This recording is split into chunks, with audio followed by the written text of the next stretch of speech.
Welcome to Mental Love, a mindful talk show series. Today, hosted by Aaron's House and Motown Maurice Productions. Today's topic will be teen suicide prevention. My co host today will be Donna Robinson. She's a corporate attorney and she is a new author of a book called Relatable God.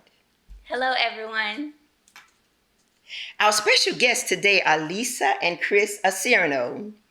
They are the parents of three beautiful children and the founders of Hailey's Voice of Hope. In 2021, CDC reported that emergency room visits increased by 31% among children aged 12 to 17 compared to 2019. In June of 2020, 25% of adults interviewed between the ages of 18 and 24 years of age reported suicidal ideations. For people between the ages of 10 and 34, suicide is the second leading cause of death. So, Lisa, what is it that inspired you to found Hailey's Voice of Hope? I don't know if it was really even ever a decision to do it. It was just a need that had to be filled for our part of our healing after losing Hailey was we wanted to try to do something to make her proud and honor her memory. And so I think it just was like I said, it wasn't necessarily a decision. It was we have to do something. Okay. And being that, it was established after losing your only daughter, Chris, can you tell me more of what the mission of Hailey's Voice of Hope is? Sure. We're a foundation that is mainly active to really help bring awareness to mental health and suicide prevention specifically. So, doing that through Lisa's various speaking engagements that she's been active with and fundraising events like a golf tournament that we're going to be doing again this year. So I think we might talk about that a little bit more later. Mm-hmm. Okay. And so starting this nonprofit is just I think it's such an awesome way to honor the memory of your loved one.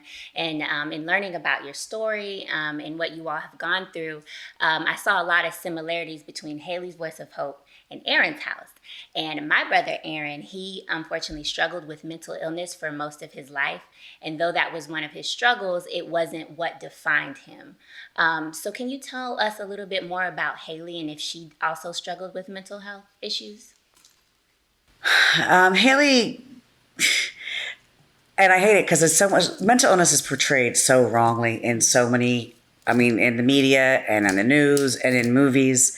But she was really funny. She was really smart, but she just definitely had an illness. And, it started off, sometime in middle school and it just, it started off with cutting and it progressed from there. And, so, I don't know. I don't have the answers, obviously. Right. And it's also common. You mentioned that she started showing signs in middle school, which is very young age. And so now, as we're learning more about mental health and how things show up, we're starting to realize that a lot of young children and teenagers are struggling with this as well. And so, in Hailey's case, do you remember what age it was that she was actually diagnosed? Again, it was about 12. She was about 12 years old when it started. She started with cutting. But as far as diagnosis goes, I don't know if there ever really was. It changed so many times and from when everything started to when we lost her. So I don't know if the diagnosis is necessarily the answer because I think it's really hard. It's not like there's a blood test for mental illness. Right. And so I think, they look at signs, symptoms, and what's going on. But I don't know how much faith I put in any diagnosis. It just was something was not right. Yeah. And in our case with Aaron, there were a lot of times we went to different doctors and they would often misdiagnose him as having, just behavioral issues or just teenage angst. Is that something that you experienced in going to different doctors and trying to find out what was going on? Yeah, I think we had a little bit of that as well. and various forms of medication, and unfortunately that was very much a trial and error method with trying to find the right specific medications and the right dosages and how they all interact with each other. I think it's probably another common problem out there with treating some of the mental health issues. So that was a struggle for Hailey as well, in what the side effects were with her, making her very tired most of the time, and even more dramatic side effects to some of the drugs. So it's always a real challenge to find the right combination of those. Okay. And so you mentioned that unfortunately she would self-harm herself, and just because this is more of a information sharing and we're trying to help other families who may be dealing with the same issues, is there anything else that you recall that she did that kind of was a red flag to let you know there may be something going on with her? Anything you can think of?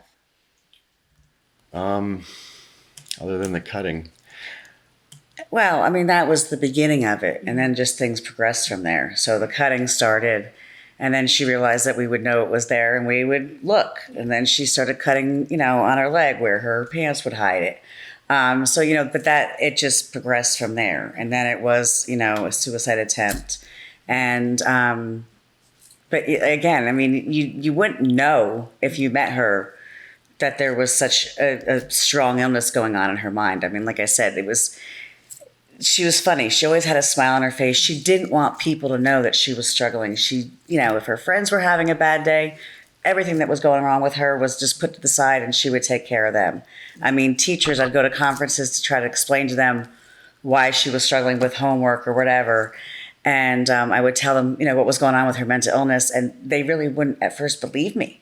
It was like, wait a minute, the little girl who's always laughing and smiling and cracking jokes has, a real severe illness. And again, she didn't want to draw attention to it. She didn't want to worry us. So there was so much that she hid from us and from everybody.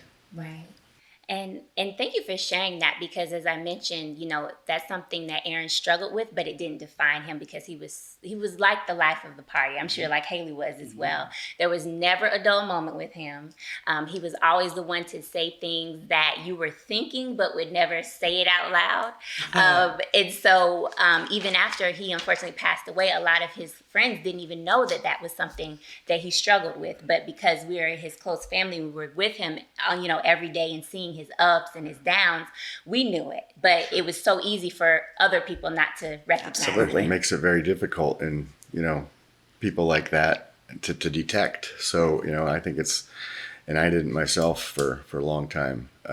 So thinking back on it, what some of those signs maybe I should have caught that I didn't. So it's definitely important to, be aware of them, and act on them, I think, to get help, as soon as possible. Right. And that's why it's so important to have organizations like yours and like Aaron's House to really, help people understand and also help them feel that they're not alone. And that's why we have support groups, so family members can come together and share with, what they're going through and what some of the things that, you can kind of only understand from someone who's, in that same situation. And with you sharing about Hailey, I'm just curious to know, what are some of your fondest memories of her that you'd like to share? Some of mine are just her, her wit. She's very, very intelligent, artistically, intellectually, beyond her years. So she, very joyful and entertaining. So I miss her giddy personality and her jokes and just her personality in itself. Right. And so Hailey's Voice of Hope actually visits schools in Hillsborough County, which is quite amazing in and of itself. So can you share with us what the message is that your organization shares with the students? What we're really trying to do is educate kids on mental illness, resources, everything that we could possibly do so that they're in this situation, there's help. We partnered in April 2019 we partnered, our foundation paid for the Jordan Binion Project to come down to Tampa. And it was a 2-day training on, it's called teenmentalhealth.org is the curriculum. And I did confirm with the school board within the last few weeks that since they implemented this program, 35,000, I believe 507 students have received this education. And it's a 1-week class taught during one of their, I think it was during Hope. And again, it identifies for children different things like, different mental illnesses, not just schizophrenia or bipolar. There could be bulimia. I mean, there's all kinds of different things of it, but then also identifies for these kids where they can get help. It also addresses the parents who, I don't want to sound like a jerk, but a lot of people have their heads in the sand and this is not real and this is not my child. And it teaches these kids, like, if your parents not addressing it or kind of ignoring you and not taking you seriously, what you can do to help yourself and what other resources are there for you so you can, hopefully get better. And then the last part it teaches is, be nice. Bullying is, and Hailey's, her problem wasn't bullying. I mean, I can't say everyone was nice to her. But, do you really want to be the last thing you said to someone was, oh, your hair looks funny and they're not here tomorrow? How do you live with that? And so I love the curriculum. And like I said, that's kind of what we're striving to, is just keep educating kids on mental illness and acceptance too. Right.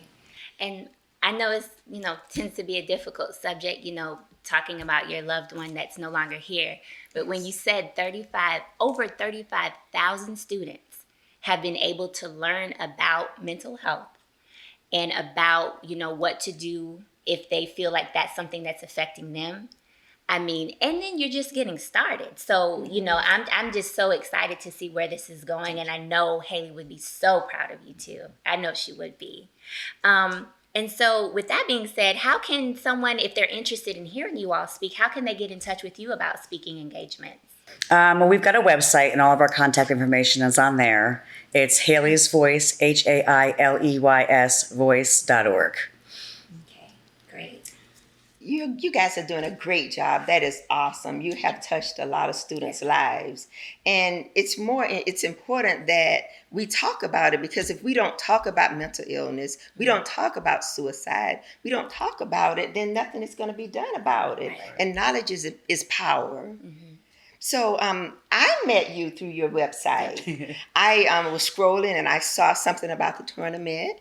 And I looked at the mission of Hailey's Voice of Hope, and myself having lost a son, and I just connected. I connected with you, Lisa. Even before I met you, even before we talked the first time I connected with her, we have so much in common. We have our foundations that have a common goal. We're trying to help remove the stigmas associated with mental illness. And we have our children, of course, that passed away. And I am an attorney and you're a paralegal. And I just said, wow, this was destiny that brought us together. And it's my pleasure to meet you, because I think you're doing an awesome job. Thank you. Both of you. Likewise. Thank you. Parents' house. Thank you so much. Thank you. And so right now we're going to toss it to a quick commercial break, but don't forget to submit your questions for our upcoming question and answer session. Thank you. Welcome back. Before we get to our question and answers here, Donna has some announcements. Great. Okay, everyone, if you would like to donate to Aaron's House, which is a registered 501c3 nonprofit organization, you may go to aaronshouse.info. Again, that's our website, aaronshouse.info, and click the donations tab to submit your payment. If you would like to Cash App your donation, our Cash App name is $caregivers813. Caregivers is plural, so that's $caregivers813. If you would like to send your payment via Zelle or PayPal, the email address that you would use is aaronKrobinsonshouse@gmail.com. And don't forget, if you work for a company that matches donations, be sure to check with your employer to see if they will match the donation that you send to Aaron's House.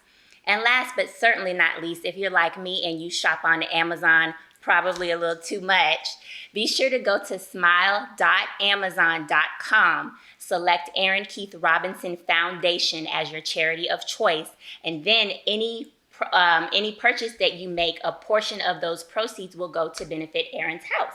So that's a pretty simple way to constantly support Aaron's house when you're making your regular purchases through Amazon. Thank you. So without further ado, I'd like to introduce you all to the beautiful Atara. Atara is going to handle the the Q&A segment. Atara, thank you. Pam. You're welcome. Hello, everyone, and out in Facebook world, YouTube world. Our first question we have today is from Angela, and she's asking, what do I do if the support doesn't help?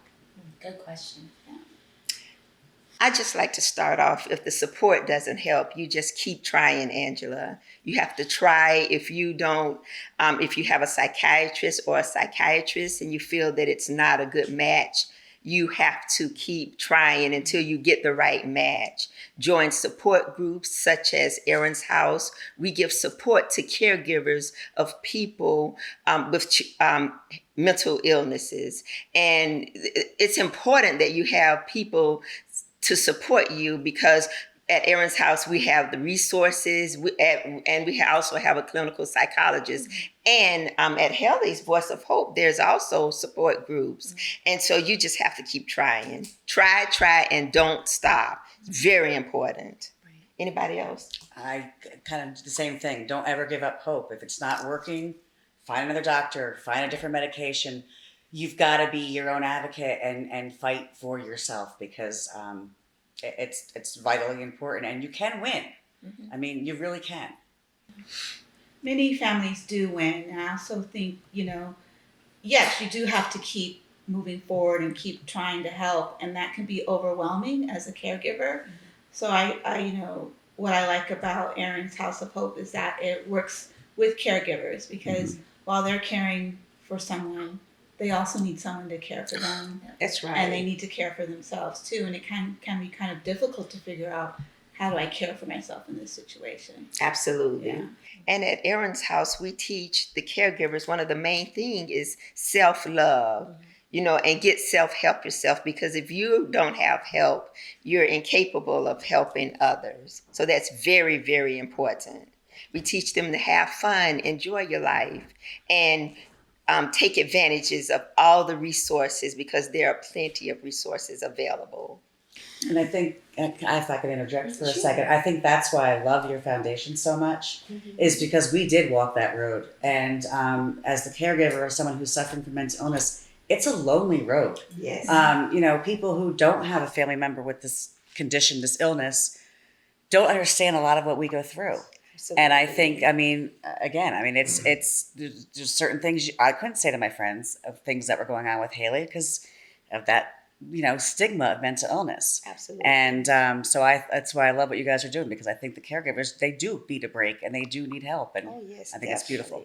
Sorry. And I think that's one of the reasons that I gravitated towards you, Lisa, because I knew that you would understand the plight, what a person that's lost a child go through. I can't share with my friends. I can tell them, that I'm sad because Aaron passed away and I'm missing Aaron, but they sympathize with me, but they don't really know it like you and I know it. Unfortunately, we are part of that club that no one wants to join, that club of parents that have lost a child due to whatever, but in our case, due to mental illnesses.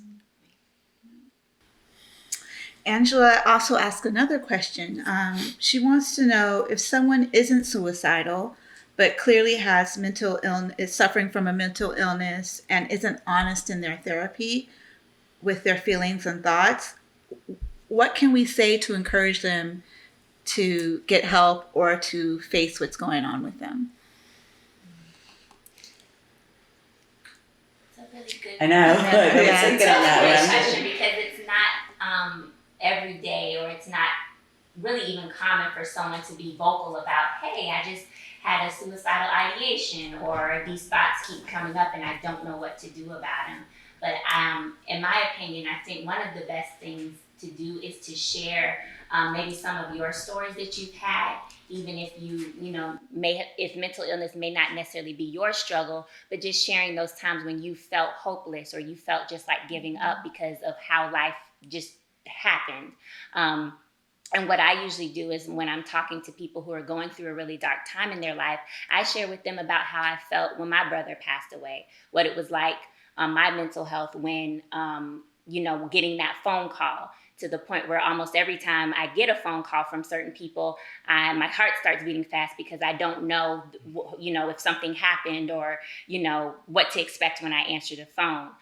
So sometimes just sharing, where you're at and what you've been through and how you've overcome can really help encourage someone else to open up. But by all means, don't ever force the conversation, especially if you notice that there is some resistance or hesitation. Be as gentle and as understanding as completely possible, because again, you really don't know what it's like to be in that person's shoes.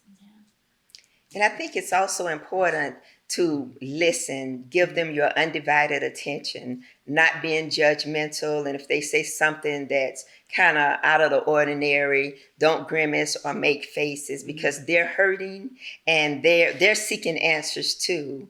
And if we show them that we really care, and another thing that you can do is refer them, ask them to talk to someone that they think is close to them that can really get to them, because all the time you just can't talk to them. Sometimes you need a special person in that person's life to really get to them. Yeah. Donna, I really appreciated what you said about sharing personal experiences, because I think when you're talking with someone who's having a hard time, they're always already struggling with what they're dealing with, and they probably do need to talk about it. So sharing your own experience creates psychological safety for them, and it can help them learn to open up and hopefully lead to a point where you can encourage them to go get professional help. But even if they're just talking to someone in the beginning, that can offer a lot of relief. Yeah. And I just like to interject that we're not medical experts. No one here is medical experts. This information is just simply for education and sharing our experiences. If anybody is struggling or know somebody that's struggling, please direct them to a psychologist or a psychiatrist. So we have some more questions here. So in your experience and your family's experience, what are some of the signs that that we may see while someone is contemplating suicide? I think I go back to the withdrawal, just the hopelessness that thing's going to ever get better, and just cutting off people. I don't know if there's any pure sign. We would have days where, I remember one time Hailey and I had girl day. We went, we got our hair done. We had our nails done. We had our toes done. It was like the most wonderful day. We went and had dinner. And then later that night, she had an attempt. So there's just, and again, I think it's hard because, I don't have a mental illness. So it was hard for me. Believe me, I was there supporting her. Right. But I couldn't understand it, and that's, I think, the hardest part. I think just from my experience, I've learned to listen to my intuition more. I just don't think in this day and age that we've kind of cut off that part of ourselves, but I think just our own intuition, as we're dealing with people we love who are suffering, can really help us a lot. I know what that looks like for me, paying attention to my intuition, but I think it probably looks a lot different from person to person. But I think that is something that we could, get a lot from if we just started paying attention to our intuition when something is telling us something's wrong here, in this situation. And Tara, I like to say I've heard that one of the things that someone that is contemplating suicide does is that they give away their prized possessions. Have you all heard that? Was that your experience? It was not. No, it wasn't ours specifically. I But I heard that as well. Mm-hmm. Yeah. Yes. And again, I think we've mentioned this before, but it's, even more difficult for people in our position, and I think you two as well with Aaron, because they hit it very well. So to find those signs was not easy.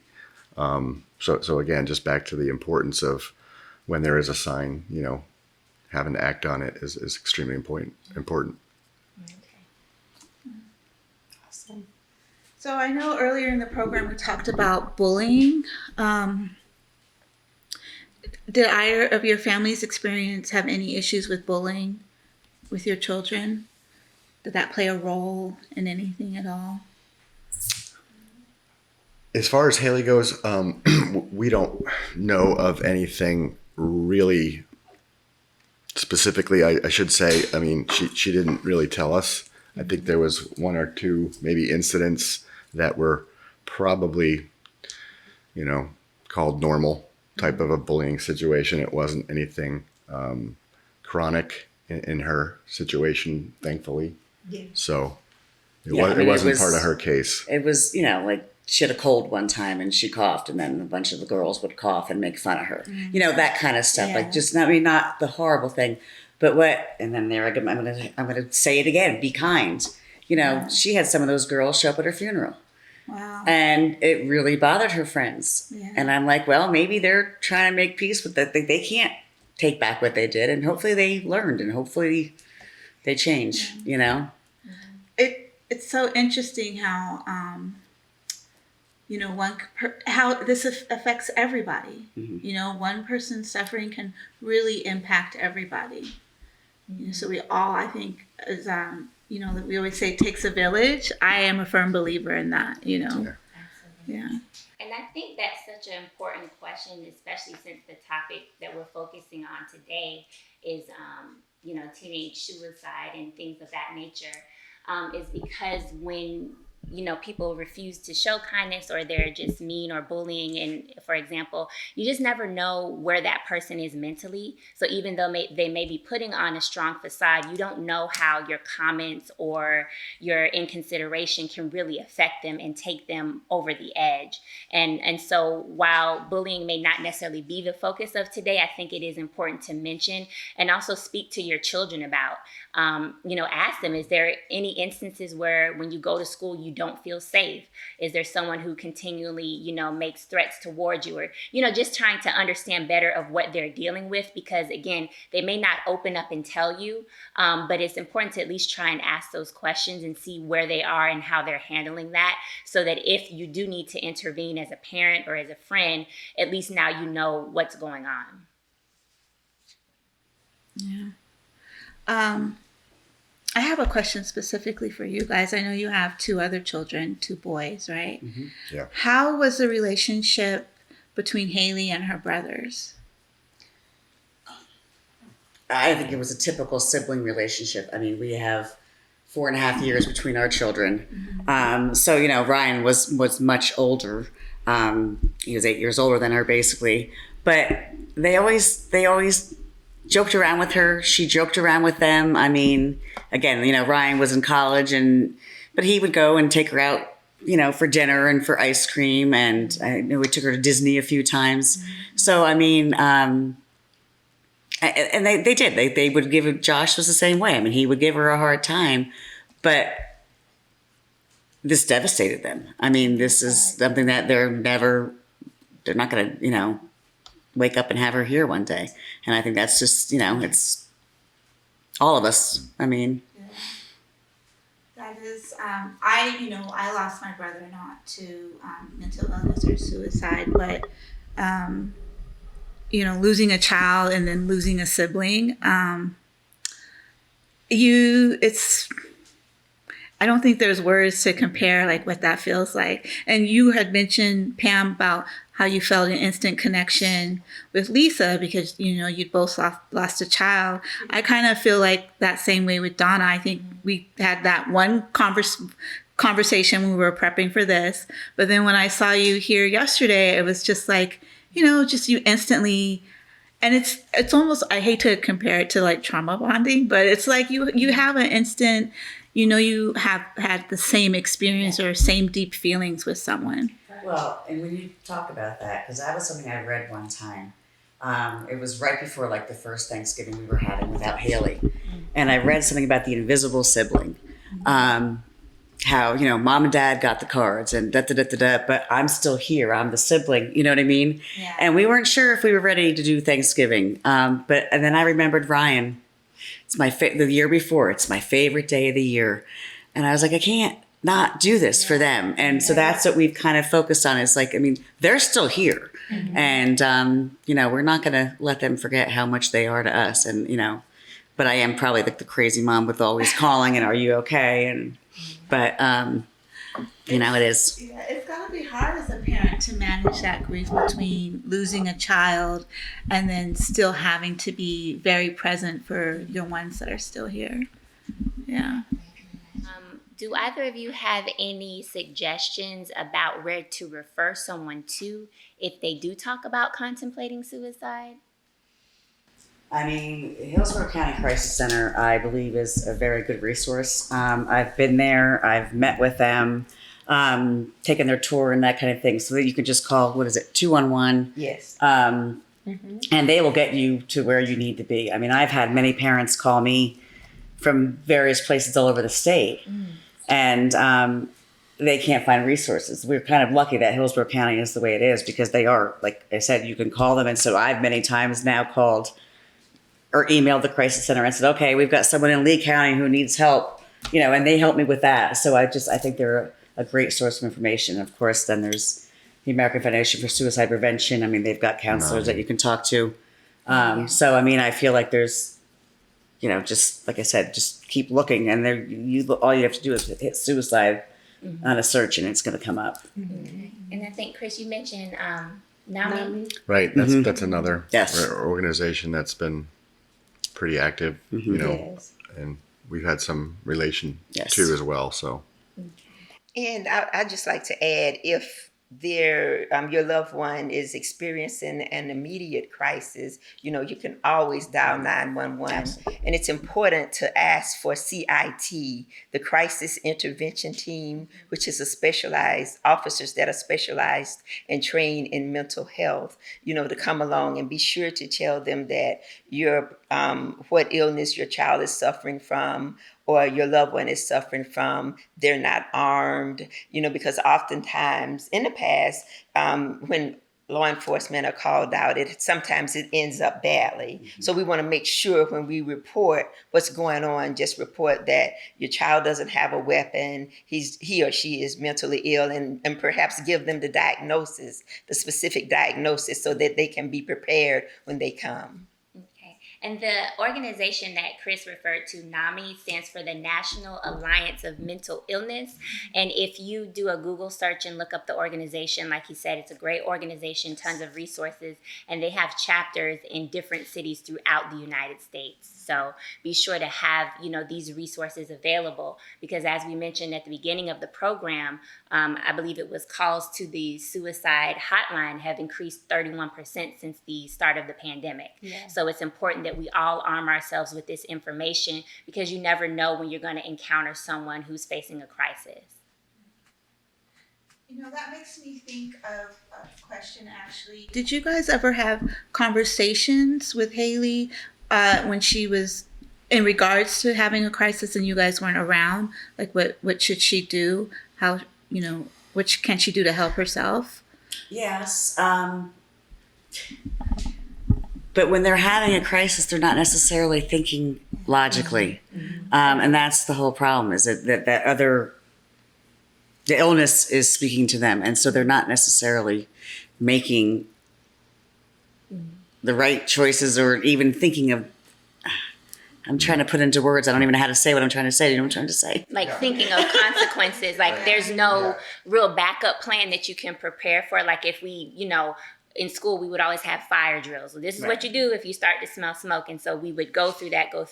But when you're talking with someone who's living with mental illness, you can go over all the plans you want. But as soon as they either sink into that state of depression or paranoia, even at times, it's almost like all of that goes out the window. And then as a parent, I'm assuming you have to balance between not making the child feel like you're constantly watching them, making them feel like a prisoner, but at the same time giving them their freedom, giving them their space. But then in the back of your mind, you're already aware that this is what she struggled with, and this is, what she's attempted sometimes. So we have to, and I can imagine how exhausting that or difficult that was, trying to find a balance, if there was even a balance to be found. Right, because she was a teenager too. Yeah. Right. So it was what's normal, and Yeah. what's just her being a teenager. Exactly. So thank you. It's like a certain amount of acceptance you have to have, and being able to just kind of understand you don't have control. Mm-hmm. Right. It's challenging.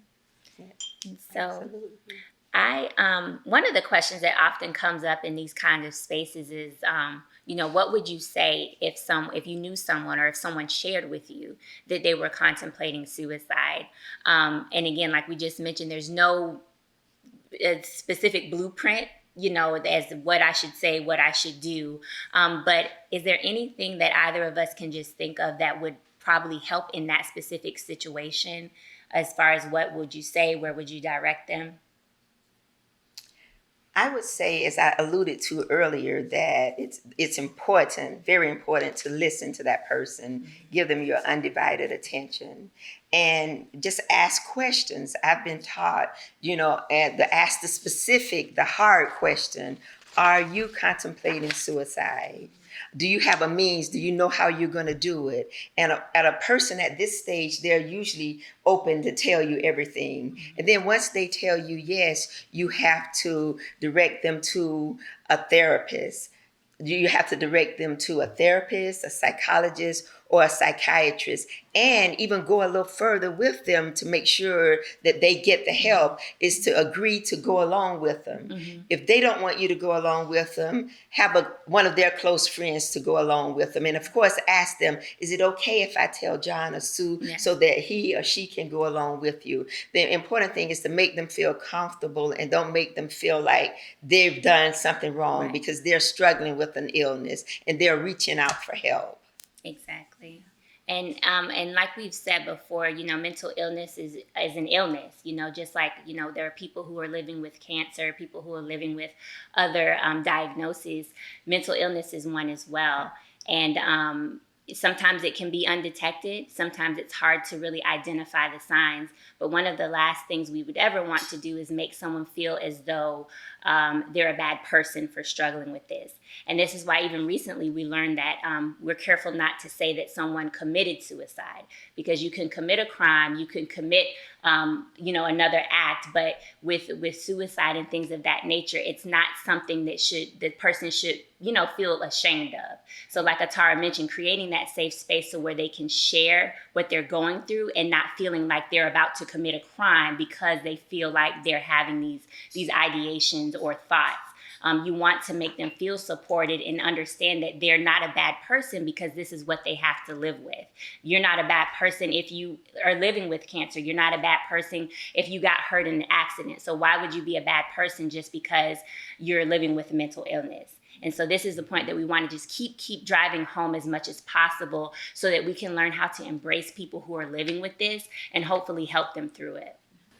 I like that you say it's something they're living with, because it's definitely not something that's not who they are. It's something they're living with, and they're already probably beating themselves up because they're like, what's wrong with me? So language and how we use words is very important. Absolutely. Yeah. No one chooses this. Yeah, no one chooses this. No. Not at all. And that's why it was so good that we took time to share, some of the fond memories about Hailey and learn more about her personality, because I feel like I know her just by listening to her parents. But again, like Atara just mentioned, this is something that people live with. but it doesn't define them. And so even though my brother had this mental illness that he lived with and was diagnosed with, he was a person beyond that. And like I said, some people who knew him for years and were very close to him had no idea that this was his struggle, because he was a person first. He was a son first. He was a father first. He was a brother first before he was someone with mental illness. And so, even appreciating those aspects of people and not making them feel that that's just who they are, or you're just this person, or here she goes again, she's having another, episode. It's important to embrace them for who they are, because mental illness is something they have, but it's not who they are. Yeah, oftentimes I hear people say so-and-so is bipolar, so-and-so is schizophrenic. Yeah. So-and-so is a person first Yeah. that happens to have an illness. And if we could just treat everybody with respect and dignity with a mental illness, I think the world would be a better place, because they didn't choose this. Right. It's as simple as, Atara has brown eyes. She not is brown eyes, Yeah. Right. Yeah. Good. So, I'm also feeling like this may be a good time for us all to just share like some final remarks or anything that you just like to leave the people with as we wrap up our episode on mental love today.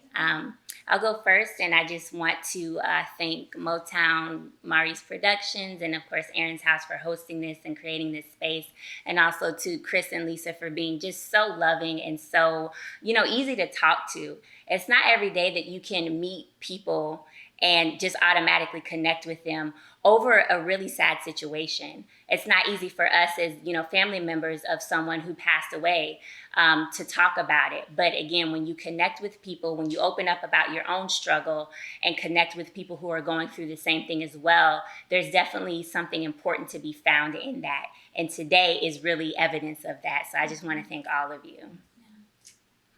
I too would like to reiterate what Donna says. I'm just eternally grateful that I've met Chris and Lisa.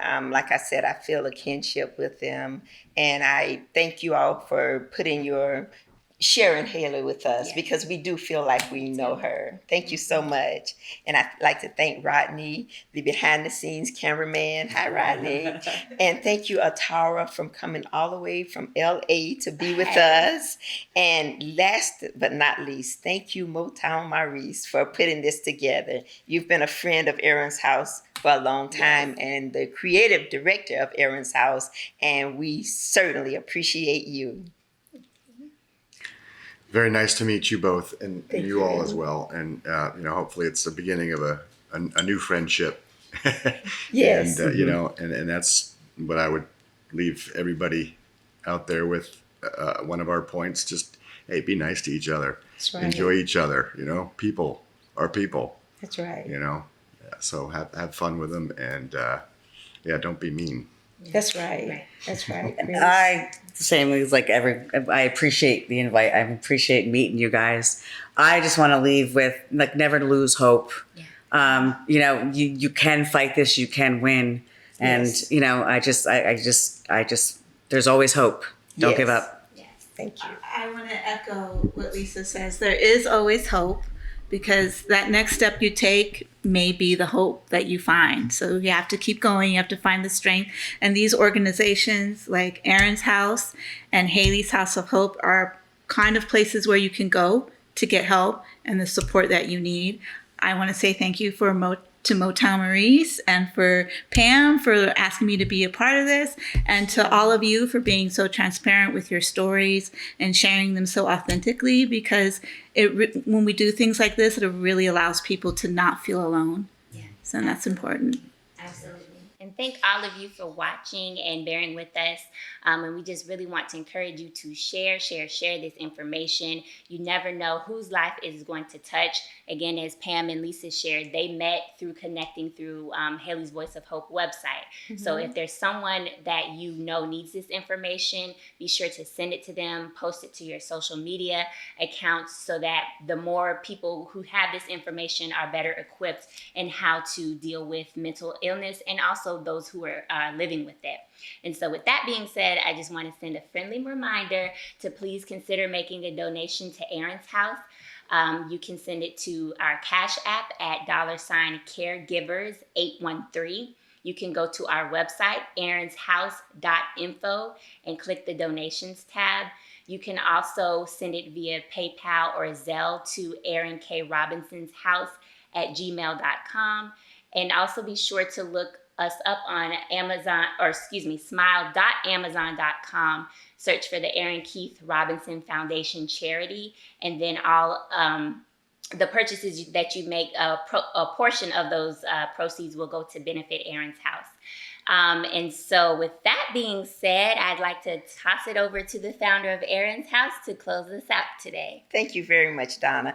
And I'd just like to say, if you are a parent or a loved one of someone struggling with a mental illness, please contact Aaron's House. We are there to support you. We provide resources, respite, and more importantly, compassion. So I hate to do this, but this concludes our first episode of Mental Love. Thank you so much for tuning in, and thank you all again very much. Thank you. Bye. Bye. Bye.